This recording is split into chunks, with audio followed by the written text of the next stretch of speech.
నేను డాక్టర్ కొల్లి రమాదేవి. అందరికీ నమస్కారం అండి. Karthik Datta IVF clinical head. ఈరోజు మనం అన్ఎక్స్ప్లెయిన్డ్ ఇన్ఫెర్టిలిటీ అంటే ఏంటో తెలుసుకుందాము. అన్ఎక్స్ప్లెయిన్డ్ ఇన్ఫెర్టిలిటీ అంటే భార్యాభర్తలు ఇద్దరికి బాగానే ఉంటుంది, కానీ ప్రెగ్నెన్సీ రాదు.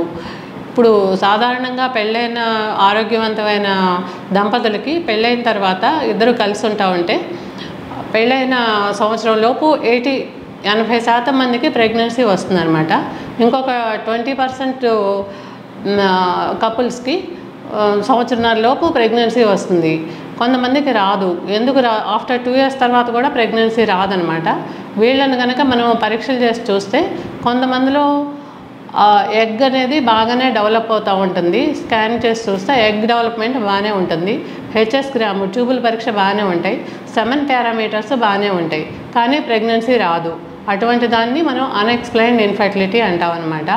అన్ఎక్స్ప్లెయిన్డ్ ఇన్ఫెర్టిలిటీ అనే దాన్ని మనం నిశ్చితంగా పరీక్షలు చేసి చూస్తే కొంతమందిలో అంటే ప్రెగ్నెన్సీ రావట్లేదు, సో మనం లాప్రోస్కోపీ అనేది చేసి చూడాలి. ఇటువంటి వాళ్ళకి లాప్రోస్కోపీలో మైనర్ డిఫెక్ట్స్ కనిపించవచ్చు అనమాట. పెరిటోనియల్ ఎండోమెట్రోసిస్ ఉండటం కానీ, ఈ ట్యూబో ఓవేరియన్ రిలేషన్షిప్ అనేది సరిగ్గా లేకపోవటం అనేది కానీ ఉండొచ్చు అనమాట. ఈ tubo ovarian relationship minor flimsy adhesions మూలాన ఈ ఓవేరియన్ రిలేషన్షిప్ అంటే ఎగ్ రిలీజ్ అయినప్పుడు ఈ ట్యూబ్ తీసుకోవాలన్నమాట. దీని కనుక సరిగ్గా లేకపోయినా మనకి ప్రెగ్నెన్సీ అనేది ఆ ప్రెగ్నెన్సీ రావటానికి ఆటంకం ఏర్పడుతుంది. సో వీటిని అన్నింటినీ వెంటనే కరెక్ట్ చేస్తాము డయాగ్నోస్టిక్ లాప్రోస్కోపీ చేసినప్పుడు. ఇది కాకుండా కొంతమందిలో ఎగ్ క్వాలిటీ అనేది సరిగ్గా ఉండకపోవచ్చు అనమాట. దానివల్ల కూడా మనకి ప్రెగ్నెన్సీ అనేది రాకపోవచ్చు.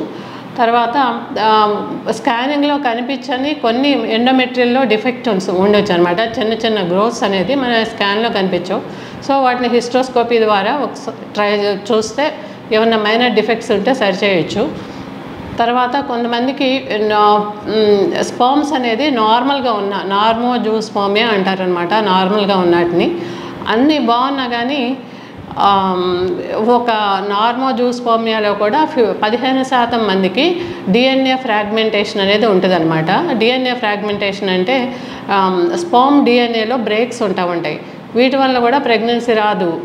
సో అందుకని మనకి రానప్పుడు ఈ పరీక్షలు చేసుకున్న తర్వాత ఇవన్నీ ఉంటే కరెక్ట్ చేస్తాము. కరెక్ట్ చేసి ఏమీ లేకపోతే డైరెక్ట్గా ఐవీఎఫ్ ఒక 2-3 సైకిల్స్ మినిమల్ స్టిమ్యులేషన్ ఇచ్చి ఐవీఐ అనేది ట్రై చేస్తాం అనమాట. దాంతో కూడా రాకపోతే నెక్స్ట్ ఐవీఎఫ్ అనేది దీనికి పరిష్కారం.